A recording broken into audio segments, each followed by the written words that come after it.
ரவையை நல்லா வறுத்துக்கோங்க. ஒரு கடாயில் எண்ணெய் ஊற்றி கடலப்பருப்பு போட்டுக்கோங்க, உளுத்தம்பருப்பு போட்டுக்கோங்க. நல்லா பொன்னிறமாக வறுத்துக்கோங்க. நல்லா பொன்னிறமாக வறுத்ததும் பூண்டு சேர்த்துக்கோங்க, பச்சை மிளகா சேர்த்துக்கோங்க, கருவேப்பிலை சேர்த்துக்கோங்க, வெங்காயம் சேர்த்துக்கோங்க. 10 நிமிஷம் நல்லா வதக்கிக்கோங்க. இது கூட தக்காளி சேர்த்துக்கோங்க. தக்காளியும் நல்லா வதக்கிக்கோங்க. தக்காளியும் நல்லா வதங்கிடுச்சு. தேவையான தண்ணி சேர்த்துக்கோங்க. 1 கிளாஸுக்கு 2 கிளாஸ் தண்ணி சேர்த்துக்கோங்க.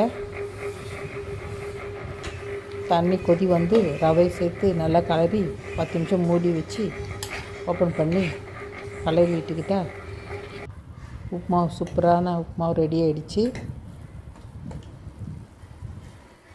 பிகினர்ஸுக்கு ஈஸியாக உப்புமா செய்து சாப்பிட்லாம். தேங்க்யூ.